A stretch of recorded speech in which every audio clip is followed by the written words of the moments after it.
বেলঘরিয়ায় ব্যবসায়ী অজয় মণ্ডলের উপর হামলার পরই ব্যারাকপুরের রেস্তোরাঁ ব্যবসায়ী তাপস ভগতকে হুমকি ফোনের অভিযোগ।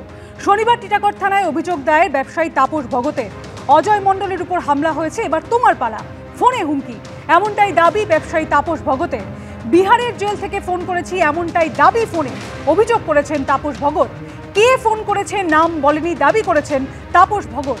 যেহেতু অজয় মণ্ডলকে সুবোধ সিং ফোন করেছিলেন, আমার সন্দেহ সুবোধ সিং আমাকে হুমকি দিয়েছে, এমনটাই দাবি করেছে তাপস ভগত। টাকা দেওয়া হয়নি দাবি ব্যারাকপুরের রেস্তোরাঁর ব্যবসায়ী তাপস ভগতের। তাপস ভগত সুবোধ সিং এর লিঙ্কম্যান হিসাবে কাজ করেছে। দুপুরবেলা এমনটাই অভিযোগ করেছেন অর্জুন সিং।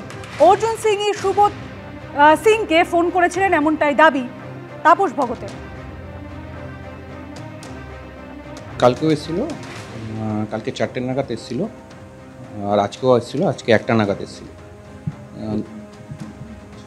কালকে যে ফোন করেছিল, আজকে যে ফোন করেছিল, দুটো নাম্বার সেম, কিন্তু দুটো ব্যক্তি আলাদা। কালকে যে ফোন করেছিল সে আমাকে বললো, হিন্দিতে বললো যে অজয় মণ্ডলের অলরেডি গাড়িতে অ্যাটেম্প করা হয়েছে, মানে গান চালানো হয়েছে, বুলেট চালানো হয়েছে, বা নেক্সট পালা তোমার, তুমি রেডি থাকো। এটা হচ্ছে কালকের বক্তব্য।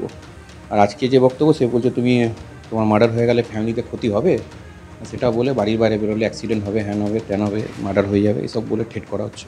এটা তো আমার 2022 সাল থেকে চলছে। যখন থেকে পলিটিক্যালি আমি একটু অ্যাক্টিভ হয়েছি, তখন থেকেই ব্যাপারগুলো বেশি হচ্ছে।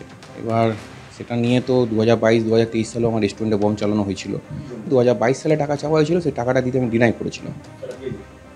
দ্যাট টাইম সুবোধ সিং ছিল, কিন্তু সেটা দিতে ডিনাই করেছিলাম।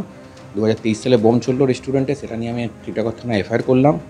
2024 সালে আবার আমাকে কাল থেকে ফোন চলে এলো। কালকে যে ফোন করেছে সে নিজের নাম বলেনি, আজকে যে ফোন করেছে নাম বলিনি, কিন্তু বড়ই জেল থেকে বলছি, এটাই বলছে। বড়ই জেল থেকে বলছি, সুবোধ সিং করছে বা তার রিলেটেড লোকরা করছে। 2019 সাল থেকে তার নাম আমরাও শুনছি, কিন্তু এটা পেছনে নিশ্চয়ই আমাদের পলিটিক্যালি কেউ না কেউ তো কানেক্টেড আছে। যদি কানেক্টেড না থাকে তো এত তার পরিচালনা এখানে হচ্ছে কী করে?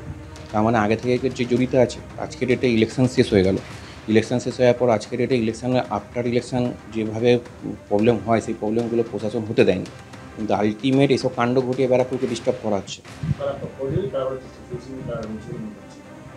2019-এ যাদের সঙ্গে সম্পর্ক ছিল, মনীষ শুক্লা মার্ডার হতে যাদের বেনিফিট হলো, সেটা কাদের বেনিফিট হলো সেটা প্রশাসন নিশ্চয়ই সেটা বুঝতে পারছে। মনীষ শুক্লা এফআইআরের নাম ছিল তাদের, আজকের ডেটে এখনও অবধি তো তাদের অ্যারেস্ট অবধি করা হয়নি যতদূর আমি জানি।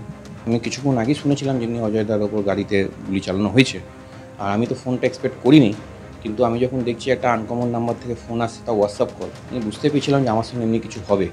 আমি প্রথম ফোনটা রিসিভ করিনি, কিন্তু তার ফোনটা আবার বাচ্চা বলে আমি রিসিভ করলাম। তখন যা এক্সপেক্ট করলাম তাই হলো, অটোমেটিক ঠেট দেওয়া শুরু হলো কাল থেকে, যেটা আজকেও আবার রিপিট হলো।